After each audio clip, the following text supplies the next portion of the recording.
Aujourd'hui, là, je vous parle de prêteurs privés. Okay?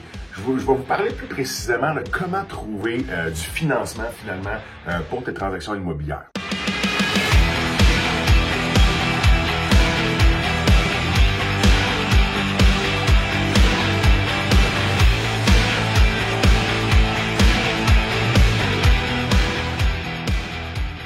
Bien souvent, ça prend un prêteur privé pour compléter ce genre de transaction-là. Pour mes flips, assez difficile de se faire financer, pour pas dire impossible de se faire financer un flip par une institution bancaire. OK? Fait qu'on n'a pas le choix. Faut aller vers les prêteurs privés. Pour faire un flip, c'est à peu près essentiel.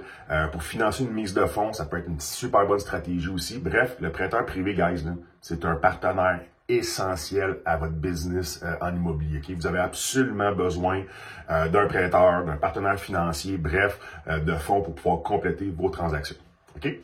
La façon maintenant d'approcher un prêteur privé, il faut comprendre sa position à lui. Okay? Mettez-vous à sa place.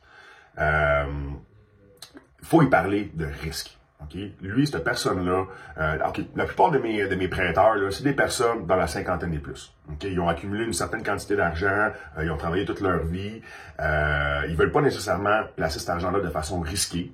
Ils veulent pas non plus des rendements anémiques comme ils peuvent avoir à la banque de 2-3%. Donc, ils vont donner des prêteurs privés.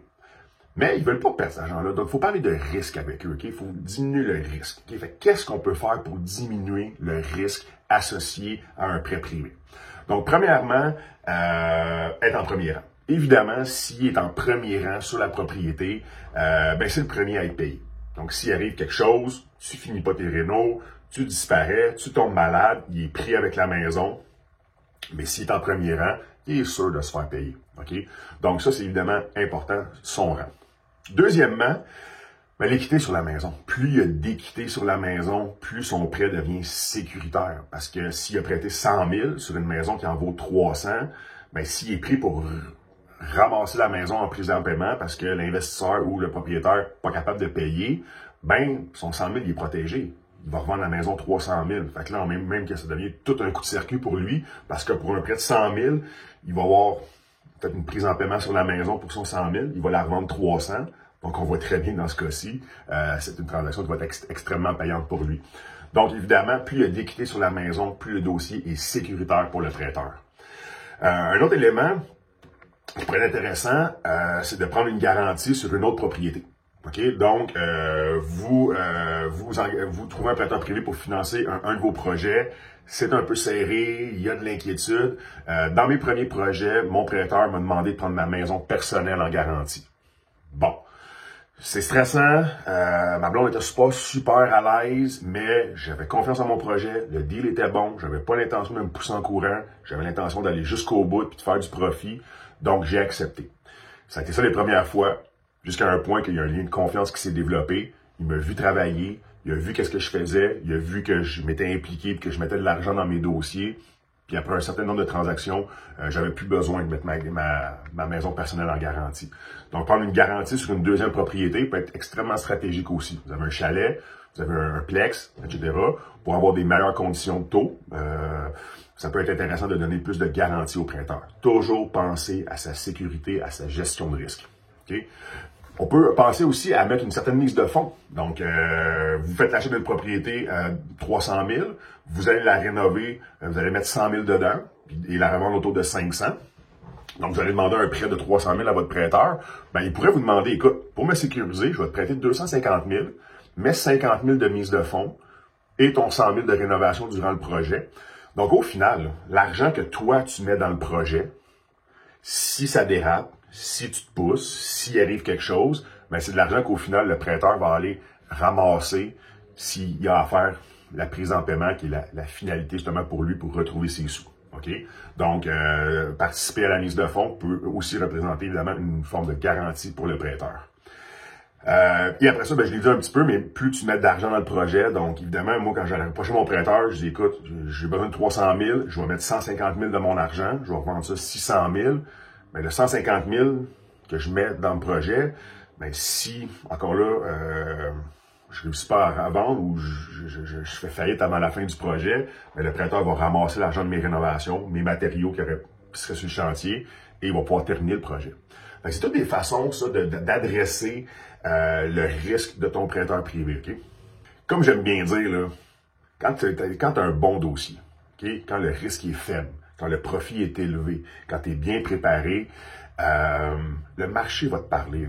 Qu'est-ce que je veux dire par là? C'est que j'ai jamais eu de problème de financement, de trouver un partenaire financier sur mes projets. Okay? J'ai signé à un prix alléchant, le profit est élevé, le risque est faible. Donc, quand je flash une de mes promesses d'achat ou que je demande à un prêteur privé de me financer une de mes transactions, il me déroule souvent le tapis rouge parce que mon deal, il est bon. Okay? Le marché me parle. Au contraire, quand ton deal, il est pas bon, puis personne ne va embarquer avec toi, là, pose-toi des questions sur est-ce que tu as vraiment bien analysé tes chiffres. Un élément hyper important à comprendre, il faut comprendre là, que le prêteur privé, c'est pas une banque, ok? C'est son argent qu'il a durement gagné, donc il veut la rendre sécuritaire, il veut la protéger, cet argent-là, okay? Il veut protéger son patrimoine, puis c'est pas un prêt passif. Okay, c'est de l'immobilier, c'est presque passif. Ça peut être presque passif, mais c'est pas aussi passif que de prêter ton argent à la banque, dans les obligations du Canada ou dans un fonds de placement quelconque, hyper sécure, ok? Fait évidemment, le taux d'intérêt doit être plus élevé que n'importe quel produit que les banques nous offrent. Là, donc, moi, quand je prête mon argent, quand je mets de l'argent dans mes projets, mon argent fait au minimum 10% d'intérêt sur l'argent que j'investis dans mes projets. Un taux standard de prêteur privé en premier rang va être d'environ 12%. Okay? 12% d'intérêt, c'est super facile à calculer, c'est 1% par mois. Avec un prêt de 300 000, 3 000 $ par mois. Un prêt de 500 000, 5 000 $ par mois d'intérêt. Donc, on paye seulement les intérêts. Aucun capital n'est remboursé. Donc, on paye seulement les intérêts. Et moi, dans mes prêts, j'aime bien me négocier un 3 mois minimum. Donc, c'est 3 mois minimum d'intérêt que je paye. Assez rare que je suis capable de rentrer un flip de notaire à notaire en bas de 3 mois. Donc, moi, ça me convient. Je peux briser le prêt aussitôt que je vends. Donc, j'ai pas de pénalité. Et j'ai des frais de dossier. Donc, je vais avoir des frais de dossier, donc des frais d'ouverture de dossier. Faut comprendre, l'argent dans la vie, ça sert à acheter des choses, puis ça fait des intérêts. That's it. Fait que le 12%, c'est c'est les intérêts que l'argent génère. Le 2%, c'est le temps, c'est l'énergie, c'est les ressources que le prêteur va mettre dans ton dossier pour l'analyser. Donc, quand on va faire affaire avec un prêteur privé, un prêt de 300 000 par exemple, je vais avoir 6 000, donc 2%, 6 000 à payer au notaire jour 1 de la transaction. Puis après ça, je vais payer 3 000 $ par mois d'intérêt, donc tout au long de la durée du prêt. Ça coûte cher, c'est rapide, il faut que ça soit in and out un prêt privé. Il faut jamais envisager un prêt privé sur du long terme. Un prêt privé, c'est pour du court terme, c'est pour flipper, c'est pour acheter, puis avoir la mise de fonds dans le but d'optimiser quelques mois plus tard. C'est une option à court terme, hyper important. Un prêt en deuxième rang va aller plutôt autour du 15%. Okay? Peut-être des frais de dossier de 2, de 3 aussi. J'ai vu des prêts à 20%. J'ai vu des conditions de prêt complètement folles. Okay? Dans mon expérience, j'ai vu des conditions de prêt. Ça, c'est l'autre point que je veux finir avec ça. C'est qu'il y a des bons prêteurs, puis il y a des requins. Okay? Donc, moi, j'ai vu des prêts. Okay? Je vous jure, j'ai vu des prêts que, intérêt 15%. Si la personne tombe en défaut, les intérêts doublent à 30%, rétroactifs depuis le début du prêt. J'ai vu ça. Okay? Ça, c'est ce que j'appelle des conditions, ce que j'appelle faire du loan to own. Donc, tu prêtes dans le but pratiquement avoué de faire une prise en paiement puis de ramasser la propriété. Donc, quand vous magasinez votre prêteur, je vous l'ai dit, il y en a des bons, il y en a des moins bons, il y en a que c'est des requins, il y en a qui sont là pour vous aider. Donc, ça devient votre partenaire d'affaires. C'est hyper important, votre relation avec votre prêteur privé. Donc, c'est vraiment un membre de votre équipe de rêve que vous devez trouver rapidement.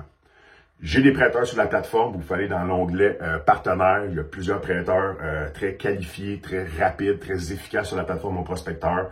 Je suis en mesure aussi de vous trouver du financement. J'ai mon cercle des investisseurs. J'ai beaucoup de prêteurs autour de moi. Donc, si vous avez des besoins pour financer certains dossiers, vous pouvez tout simplement communiquer avec moi et les membres de mon équipe. On va vous trouver. Si votre dossier est bon, on va vous financer.